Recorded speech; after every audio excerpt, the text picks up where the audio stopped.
बिस्मिल्लाहिर्रहमानिर्रहीम, अस्सलाम वालेकुम, वेलकम टू लिटरेचर ऑनलाइन।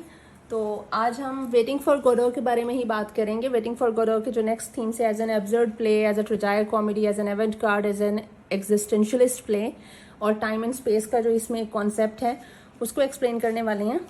तो एब्सर्ड की जब बात आती है तो एब्सर्ड का मतलब होता है illogical, non sense and in appropriate. ठीक है, अब इस प्ले की जब तक बात आती है तो इसमें आपको पता है कि सभी चीज़ें बहुत ही ज़्यादा इलॉजिकल और इनअप्रोप्रिएट हैं। कुछ समझ नहीं आ रही कि एक्शन हो क्या रहा है, आया एक्शन हो भी रहा है कि नहीं हो रहा है, क्या चीज़ हो रही है, ये लिखा क्यों गया है, इसका मतलब क्या है। मतलब एक आम स्टूडेंट के लिए ये समझना बहुत ज़्यादा मुश्किल हो जाता है। तो वही चीज़ जो जब आपको समझने में मुश्किल हो रही है उस चीज़ की, उसकी सेंस ढूंढने में मुश्किल हो रही है, उसकी सेंस को समझने में आपको ट्रबल आ रही है, तो that thing is called absurd. ठीक है, ये बहुत ज़्यादा एब्सर्ड किस्म का प्ले है, कुछ समझ नहीं आ रही है क्या सीन है। तो अब इसमें एब्सर्डिटी क्या है, it takes things, absurdist take things rationally and not romantically. Romantics बेटा सब्जेक्टिव होते हैं, एब्सर्डिस्ट जो है वो ऑब्जेक्टिव है।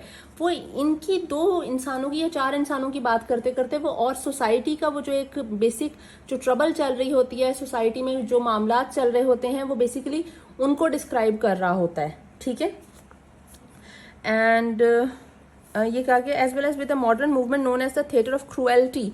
ये उससे भी कहीं ना कहीं लिंक करता है, क्योंकि आपको थिएटर ऑफ क्रूएल्टी क्यों कहा गया, क्योंकि उस वक्त जो है वो चीज़ें वो जो मॉडर्निस्ट दिखाना चाह रहे थे वो बहुत ही ज़्यादा सोसाइटी के जो डार्क साइड थी सोसाइटी की, उसको वो प्रेजेंट कर रहे थे। That's why it is called theatre of cruelty. ठीक है, दूसरा अब ये बात क्या करते हैं, life must be seen as futile play acting, कि जो करेक्टर्स होंगे उनकी जो लाइफ है वो बहुत ज़्यादा फ्यूटाइल दिखाई जाएगी। फ्यूटाइल मतलब यूजलेस किस्म की दिखाई जाएगी, आपको समझ नहीं आएगी। जिस तरह आप एस्ट्रेगन और व्लादिमीर है वो क्यों जी रहे हैं, उनके जीने का कोई मकसद ही नहीं है, पर्पसलेसनेस, मीनिंगलेसनेस आपको नजर आएगी। ठीक है, कोई गोल नहीं होगा, कोई ऑब्जेक्टिव नहीं होगा लाइफ का। But the stage that is suppose to be a present representation of that life must be something more. लेकिन जो स्टेज है, स्टेज का मतलब है जो बैकग्राउंड है, ठीक है, वो आपका जो है वो कुछ ना कुछ फ्यूटाइल नहीं होगा, उसमें कुछ मीनिंग होगा। अब यहाँ पे जो स्टेज, इसका जो स्टेज था वेटिंग फॉर गोडो का, वो बिल्कुल एक प्लेन किस्म की जगह है जहाँ पे एक दरख्त है जिसके ऊपर कोई इस तरह के पत्ते भी नहीं लगे हुए हैं, और जो व्लादिमीर और एस्ट्रेगन का जो हुलिया है वो बहुत ही ज़्यादा बुरा है। ठीक है, बैकग्राउंड में आपको उसने बैकग्राउंड बेसिकली दिया कुछ भी नहीं है, लेकिन उनकी बातों से और उस वक्त से हमें अंदाजा हो रहा है कि मैंने आपको पिछली वीडियो में बताया कि वर्ल्ड वॉर 2 का सारा जो सिनेरियो होता है वो आपका नजर आ रहा है। ठीक है, अब यहाँ पे आपने, अगर आपको क्वेश्चन आ जाता है कि वेटिंग फॉर गोडो एक एब्सर्ड प्ले क्यों है, तो आप जिन इवेंट्स को इसमें जो है वो डिस्क्राइब करोगे, जो आप लिखोगे, एक्सप्लेन करोगे, वो ये हैं कि सबसे पहले तो आप बताओगे कि व्लादिमीर और एस्ट्रेगन जो है, एस्ट्रेगन रोज मार खा के आता है कहीं से, वो रात को सोने के लिए कहीं पे चले जाता है और कहीं से मार खा के आता है।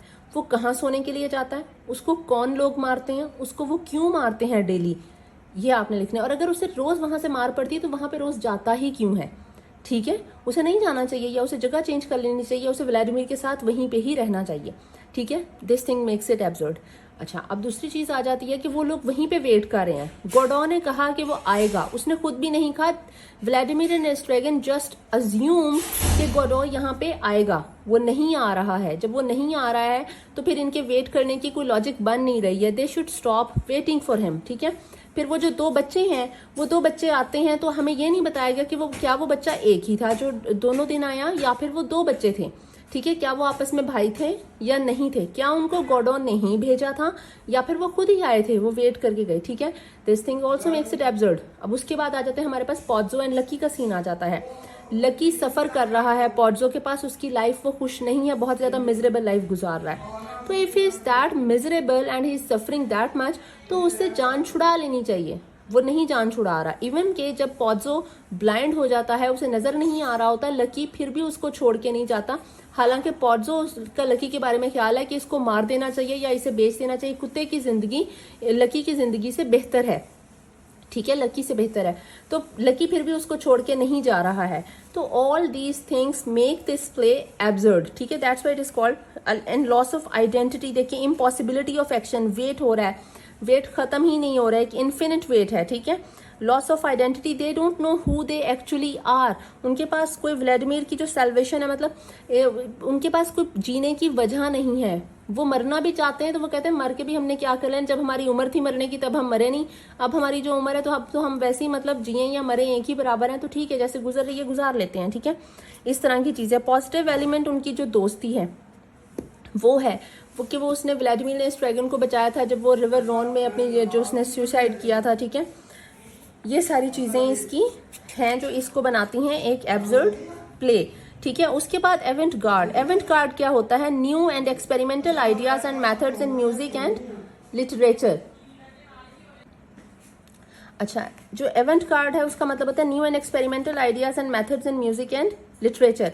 अब यहाँ पे ये क्या बात करता है, जो सैमुअल बेकेट है उसने खुद ये बात की है कि मैंने इंटेंशनली किया। अगर उसने सेंटेंस स्ट्रक्चर यूज किया है बिल्कुल डिस्कनेक्टेड और अनकोहेसिव तो उसने अपनी मर्जी से यूज किया है, वो कहता है मैंने जान के किया है।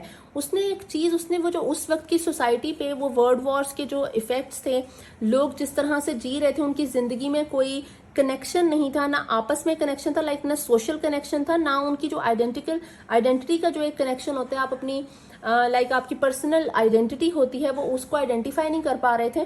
तो ये सारा कुछ वो इनकी स्पीच से और इनके जो एक्शंस थे छोटे मोटे उन्हीं से वो डिस्क्राइब कर सकता था, और उसने वो किया। और ये सब कुछ उसने इंटेंशनली किया, ऐसा नहीं है कि उसने एमी बैठ के बोंगी मारी थी, उसे पता था वो क्या कर रहा है, और ये सब कुछ उसने खुद किया था। अच्छा, the religio political and socio cultural developments from the late 19th century to the middle 20th century brought about a profound sense of meaninglessness, rootlessness in life.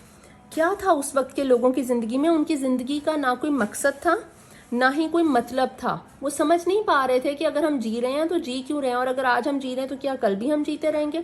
बहुत ज़्यादा अनसर्टेनिटी थी, चाहे वो लाइफ की अनसर्टेनिटी है या वो इकोनॉमिक अनसर्टेनिटी है, बहुत ज़्यादा थी। क्यों थी? वर्ल्ड वॉर्स की वजह से थी, वर्ल्ड वॉर 2 की वजह से ज़्यादा हो गई थी, ठीक है।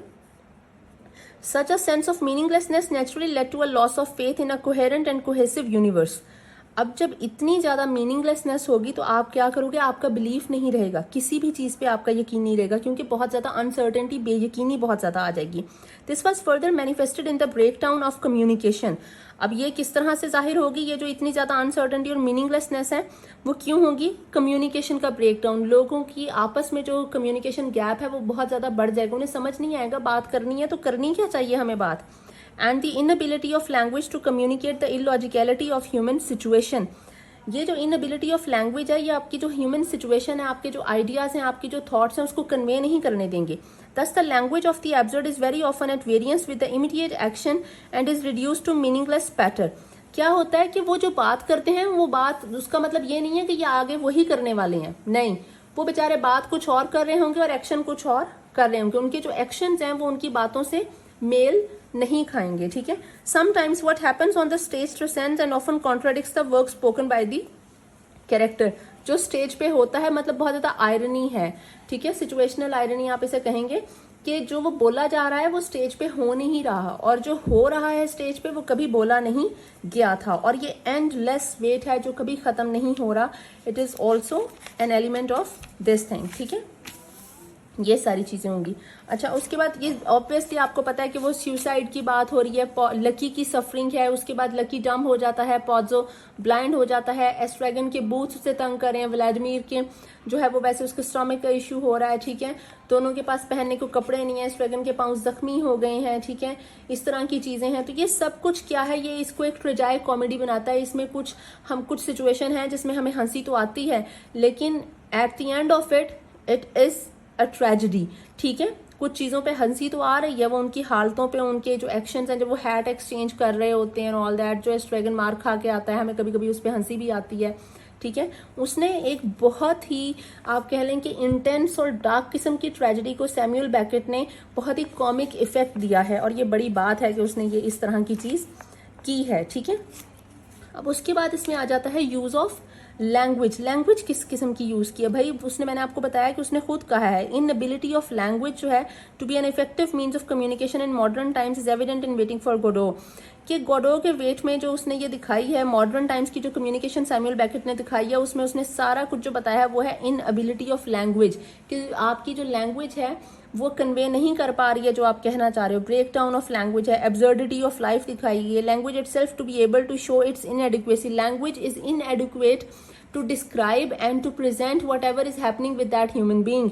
ठीक है, जो लकी की स्पीच है वो तो मतलब इतनी ज़्यादा वेग किस्म की और इतनी कॉम्प्लिकेटेड सी स्पीच है कि आप कहोगे, और उसमें उसने बड़े काम की बातें भी की हैं लकी ने, बहुत बहुत अच्छी मतलब उसने की है। ठीक है तो वो जो है वो तो मतलब इसका मास्टरपीस है ना इस पूरे प्ले का, जो लकी की स्पीच है। ठीक है, और उसने क्या किया है, जो ट्रैम्प्स हैं, ट्रैम्प्स कौन है हमारे, जो पैदल चलते हैं, जो कि एस्ट्रेगन एंड व्लादिमीर हैं, वो क्या करते हैं, लैप्स इनटू साइलेंस, वो अक्सर चुप हो जाते हैं, नहीं तो वो मोनोलॉग्स हैं, वो अकेले ही बोलते रह रहे हैं बगैर किसी को देखे कि कोई और सुनने वाला है या नहीं है।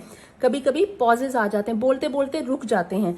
ठीक है, if silence connotes difficulty in expressing one's thoughts, और साइलेंस और पॉज का क्या मतलब होता है कि आपको अब बात कहनी नहीं आ रही, करनी नहीं आ रही, समझ नहीं आ रहा कि आपके जहन में जो बात है उसको अल्फाज क्या देने हैं। ठीक है, या फिर आप बिल्कुल ब्लैंक हो जाते हो, बिल्कुल लाइक थॉटलेसनेस आ जाती है आप में। ठीक है कि मैं सोच ही क्या रहा था। Beckett, however, inverts the conventional use of language. उसने वो जो कन्वेंशनल यूज ऑफ लैंग्वेज था ना कि आपने एक बिल्कुल आपका स्ट्रक्चर ठीक होना चाहिए, कोहेजन होनी चाहिए बातों में, और फिर ही आपकी बात अगले बंदे को समझ आएगी, उसने उससे बिल्कुल उसने इन्वर्ट कर दिया अपना जो कॉन्सेप्ट है। उसने कहा टूटी फूटी बातें करूंगा लेकिन समझा सब दूंगा मैं।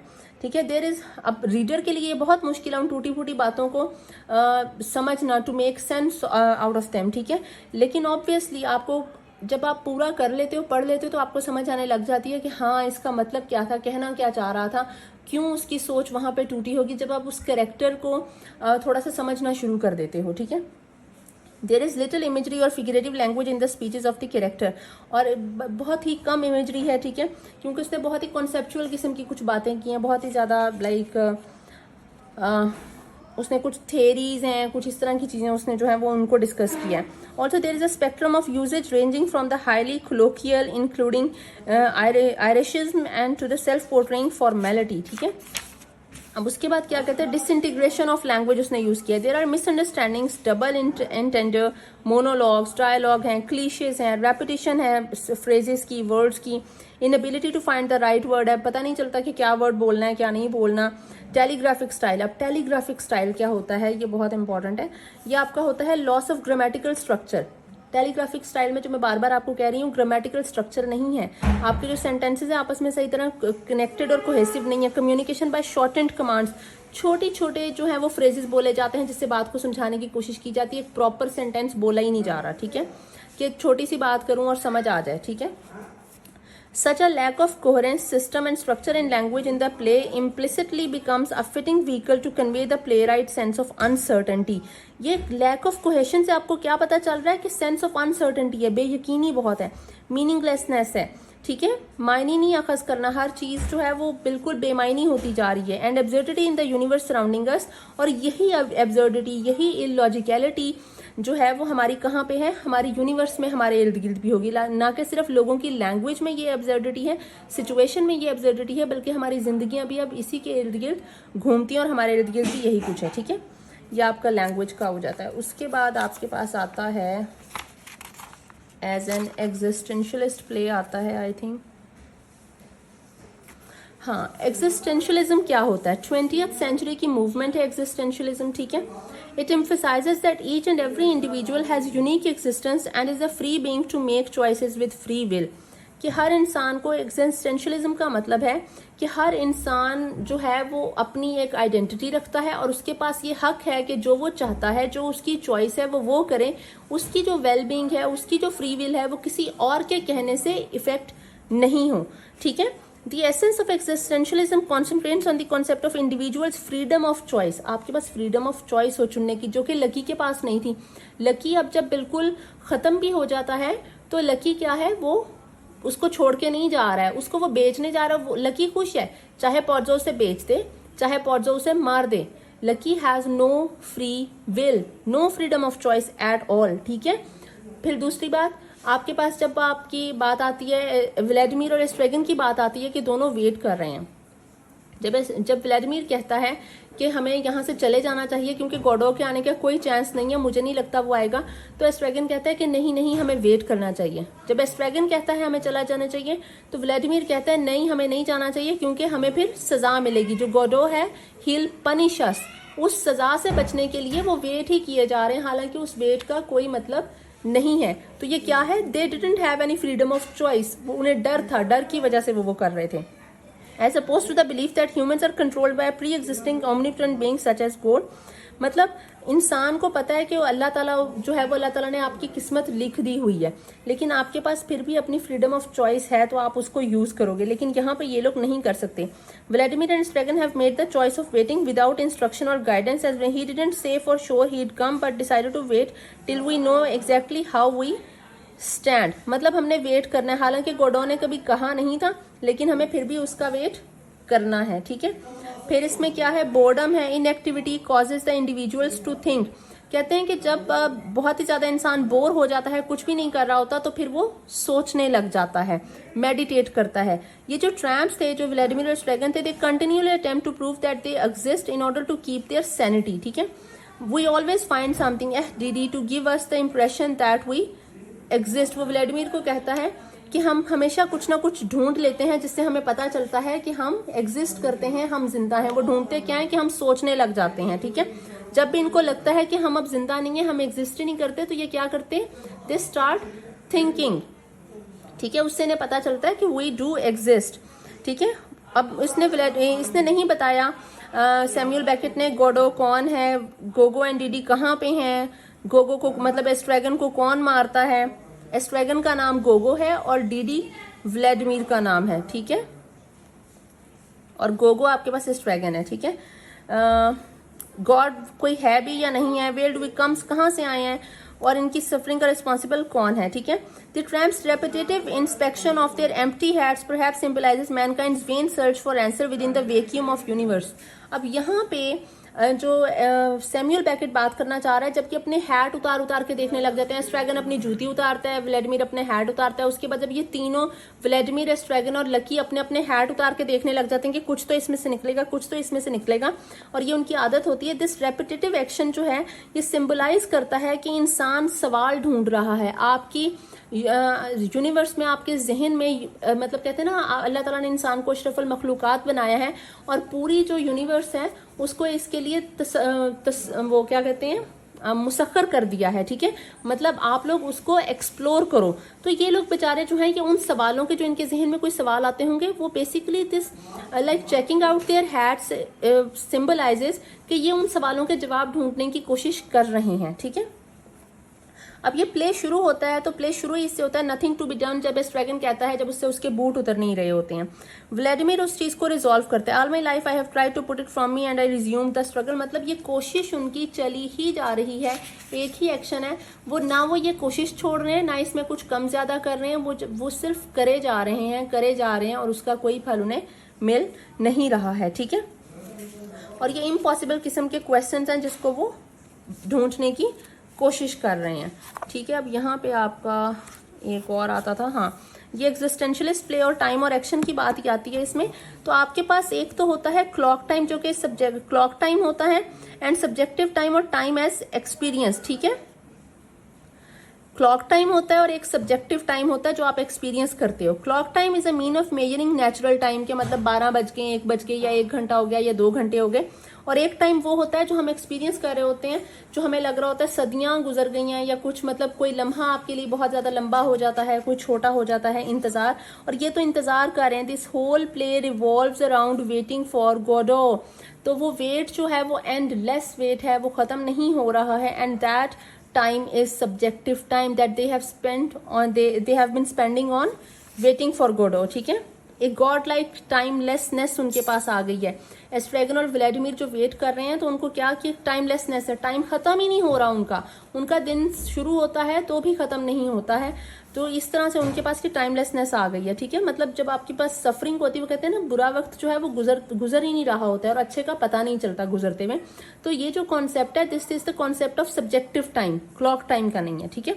Nothing happens, nobody comes, nobody goes, it's awful. ना कोई आ रहा है, ना कोई जा रहा है, everything is awful, suffering, misery, ठीक है, मिजरेबल है। and it has been hardly possible to separate the question of time from the question of existence and identity. वो कह रहा है कि ये जो प्ले है इसमें टाइम को, वक्त को, एग्जिस्टेंस और आइडेंटिटी से अलहदा करना बहुत ज़्यादा मुश्किल है. Was the I which existed in the past the same I as now. ये जो अपने आप से क्वेश्चन करते हैं कि जो मैं कल था क्या मैं वही हूँ. और ये जो एस्ट्रेगन को तो बार बार भूल भी जाता है ना कि कल हुआ क्या था, क्या नहीं हुआ था, और व्लादिमीर को बार बार उसको रिमाइंड करवानी पड़ती हैं चीज़ें.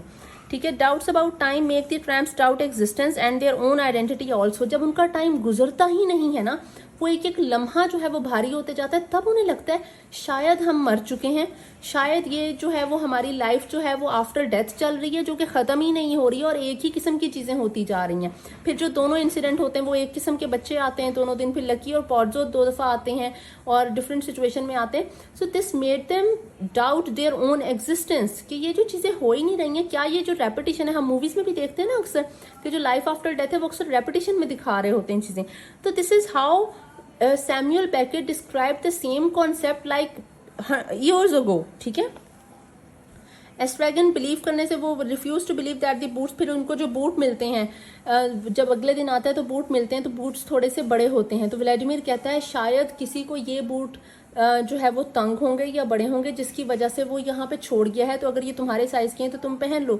वो उन्हें पहनता है तो वो बूट्स जो हैं वो एस्ट्रेगन को बड़े होते हैं. व्लादिमीर उसको कहता है कि क्योंकि तुम्हारे बूट्स तुम्हें छोटे हैं, उतारे भी नहीं जाते और तुम रोजाना इतनी ज्यादा पेन होती है तुम्हें, तो why don't you try these boots. अगर ये मिल ही गए हैं, कोई अपनी तकलीफ की वजह से इनको छोड़ गया है, तो तुम इनको ट्राई कर लो.